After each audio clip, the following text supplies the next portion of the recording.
안녕하세요, 수영강사 물탱크입니다. 자, 오늘도 바로 워터톡 시간. 주제는 바로 여러분들이 수영을 했을 때 내 몸에 가져다주는 효과, 요런 거를 한번 설명을 해드리려고 합니다.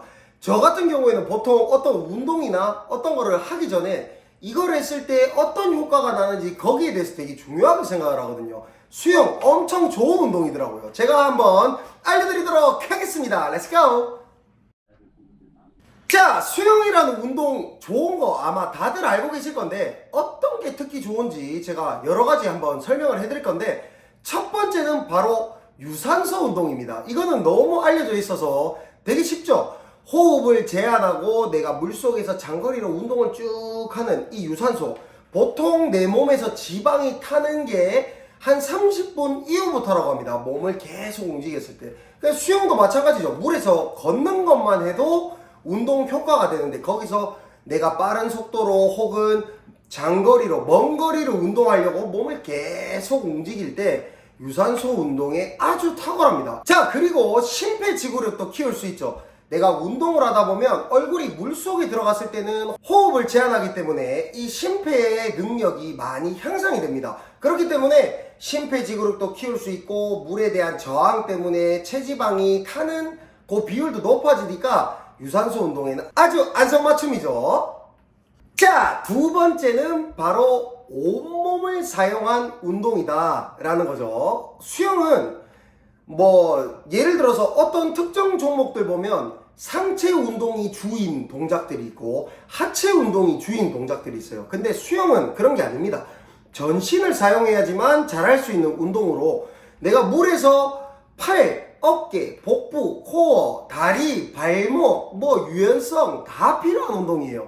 그렇기 때문에 이 복합적인 운동을 하다 보면 몸 전체에 대한 밸런스, 이 균형 잡힌 몸을 만들 수 있다는 아주 큰 장점이 있는 거죠. 그래서 성장기에 있는 학생들을 보면 이 수영을 했을 때 온몸에 자극을 줘서 이 성장에 도움된다는 말도 많이 들었습니다. 그래서 성장기에 있는 학생들은 수영을 배우면 이 키 크는데 성장 발달, 신체 발달에 도움이 된다는 걸 알아주셨으면 좋겠습니다.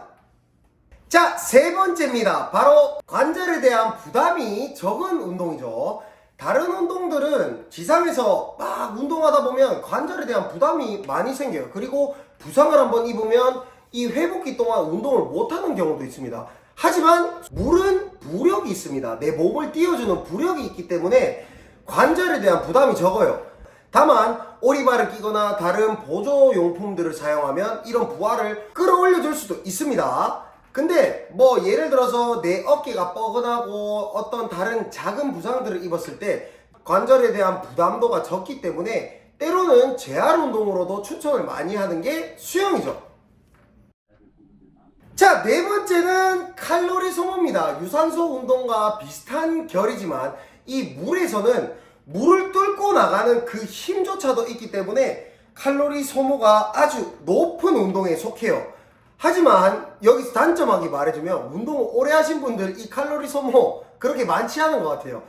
점점 더 편안한 수영을 찾기 때문에 이 칼로리 소모가 작은데, 다이어트를 목적으로 하시는 분들은 칼로리 소모를 위해서라도 빠른 수영, 조금 더 힘 있는 수영을 해주는 걸 추천드리겠습니다. 자, 다섯 번째는 바로 근력 향상입니다. 물에서도 근력 향상을 위한 보조 도구들이 많고요. 다른 운동들을 병행하지 않으셨던 분들이라면 지상에서부터 발차기 훈련을 하고 물에서 발차기 훈련만 해도 그날 저녁에 못 걷는 효과도 나올 수 있습니다. 그만큼 몸에 대한 부하를 끌어올릴 수 있는 운동도 수영이죠. 근력 향상에 대한 부분은 우리 수영 선수들 딱 보면 떡 벌어진 어깨, 그리고 강한 다리, 강한 코어 근육, 이런 것들이 있는데, 여러분들도 수영을 하면서 고강도 훈련을 하게 되면 이러한 근력 향상의 부분도 효과를 누릴 수 있습니다. 자, 여섯 번째입니다. 여섯 번째는 바로 당연한 말이겠지만 체형 개선이 됩니다. 내 몸에 성분이 지방이 더 많으신 분들, 물에 잘 뜨지만 보기에 조금 더 아름다운 몸매를 가지고 싶다 하시는 분들 수영하시면 됩니다.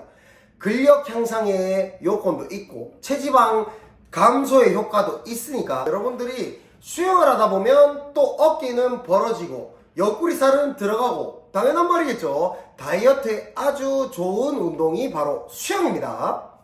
그리고 몸 자체가 이 척추가 휘어있는 척추 측만증이나 목이 불편하신 분들도 이 수영을 하면서 몸의 밸런스를 맞추는 재활 운동들을 많이 병행하는 것처럼 수영을 하다 보면 올바르지 않은 자세로 수영했을 때 막 지그재그로 가거나 아니면 한쪽으로 쏠리는 경우를 볼 수가 있어요. 그래서 자기 스스로가 몸을 판단을 하실 수가 있습니다.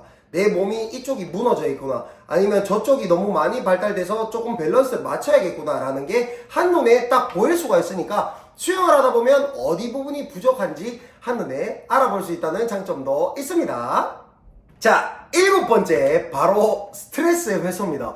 바쁘다 바빠 현대사회 알죠? 이 단어 모르는 사람 없죠? 자, 이 사회에 취미생활을 한 개 가지고 있다는 것만으로도 마음의 평화가 오는데, 물속에 잠수해 보신 분들 알죠? 이 영상 보시는 분들은 아마 수영을 다 하시는 분들인데, 물 안에 잠수를 하면 고요한 그 느낌이 저는 너무 좋습니다. 그 자체만으로도 스트레스가 풀리는 경우가 있더라고요. 그래서 여러분들도 그 느낌을 좋아하시지 않나 라는 생각을 조심스럽게 해보지만, 수영을 접해보시지 않은 분들이라면 이 수영을 한번 배워봐서 그 물속의 고요한 부분을 느꼈으면 좋겠어요. 제가 얼마 전에 이 패러글라이딩을 한번 탔는데 그때도 느꼈습니다. 하늘의 그 고요한 느낌. 군대를 다닐 때 고공낙하를 했었는데 그때도 그 비슷한 느낌이 있어요. 주변이 뻥, 그 고요한 느낌. 그때의 스트레스 해소 저는 많이 느끼고요. 그리고 운동을 하면서 이 땀을 흘리고 난 뒤 그 개운함, 여러분들 다 아시죠? 이 땀을 흘렸을 때 스트레스 해소되는 게 가장 건강한 스트레스 해소법이라고 생각합니다. 그게 수영으로서 만족하실 수 있다라고 생각을 합니다. 자, 결론 한번 내보도록 하겠습니다. 수영의 효과는 엄청나게 좋은 거는 이미 다들 알고 계실 겁니다. 다이어트, 근력 강화, 스트레스 해소 등등 많을 건데, 여기서 제일 중요한 거는 이런 효과를 누리기 위해서는 단기간에서는 안 된다는 거죠. 장기간으로 보는 겁니다. 최소한 내 몸에 습관이 이루어지는 게 6개월 동안 지속했을 때 내 습관이 한계가 만들어진다고 합니다. 근데 취미생활, 이 수영은 평생 운동을 가지고 가야 돼요. 평생 운동으로 가지고 가주셔야 됩니다. 그렇기 때문에 수영을 배울 때 너무 조급한 마음으로 스트레스 받아서 나 이거 왜 안 되지? 이런 마음을 가지고 하지 말고 쭉 꾸준히 하신다고 생각을 해주시면 훨씬 더 좋은 효과를 누리실 수 있을 거라고 생각합니다. 그러면 이번 주는 이런 효과들을 알고 난 뒤에 내가 수영을 했을 때 또 어떤 변화들이 있는지 여러분들이 스스로 느꼈으면 좋겠다는 마음에서 영상 만들었으니까 이 영상 보시고 여러분들도 이번 주 즐거운 수영하시길 바라겠습니다. 안녕!